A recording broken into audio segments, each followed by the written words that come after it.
ગુજરાતના લોકો ફરવાના ખૂબ શોખીન હોય છે। વેકેશનમાં ગુજરાતીઓ મોટી સંખ્યામાં ફરવાલાયક સ્થળોની મુલાકાત લેતા હોય છે, જેઓ માટે આજની જનરેશન ગોવા જેવા સ્થળો વધુ પસંદ કરે છે।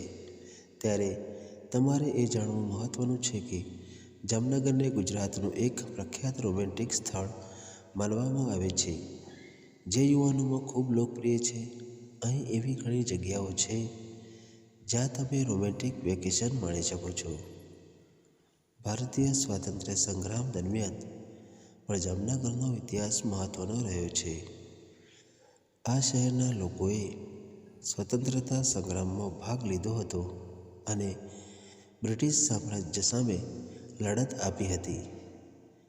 જામનગરમાં જો તમે માર્ચ મહિનામાં જવાના હોવ તો અહીંના દરિયાકાંઠાના વિસ્તારોમાં આવેલો મરીન નેશનલ પાર્કની મુલાકાત તમારે લેવી જોઈએ।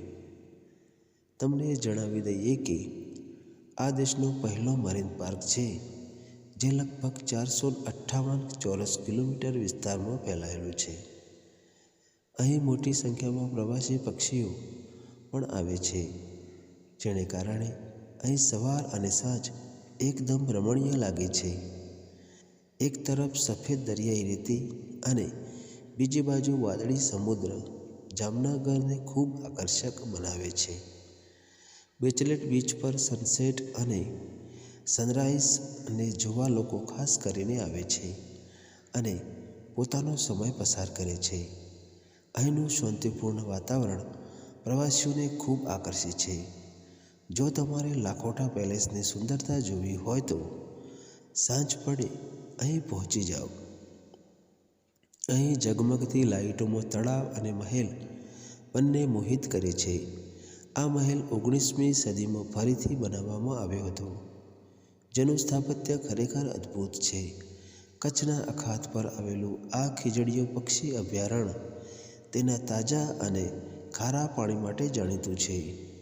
આ તાજા પાણીનું તળાવ છે, જ્યાં દર વર્ષે હજારો પ્રવાસી પક્ષીઓ સંવર્ધન માટે આવે છે। જો તમે પક્ષી પ્રેમી છો તો આ સ્થળની અવશ્ય મુલાકાત લો। 1907 અને 1915ની વચ્ચે જામ રણજીત સિંહ દ્વારા પ્રતાપ વિલાસ પેલેસ બનાવવામાં આવ્યો હતો, જે આજે રેલવે સ્ટેશનથી લગભગ 2 કિલોમીટરના અંતરે હાજર છે। આ મહેલનું સ્થાપત્ય પ્રવાસીઓને આકર્ષે છે। તમે આ મહેલની સવારે 11 થી સાંજના 5 વાગ્યા સુધી મુલાકાત લઈ શકો છો। મિત્રો, માહિતી સારી લાગી હોય તો ચેનલને સબસ્ક્રાઈબ જરૂરથી કરજો। ધન્યવાદ। આપનો દિવસ શુભ રહે।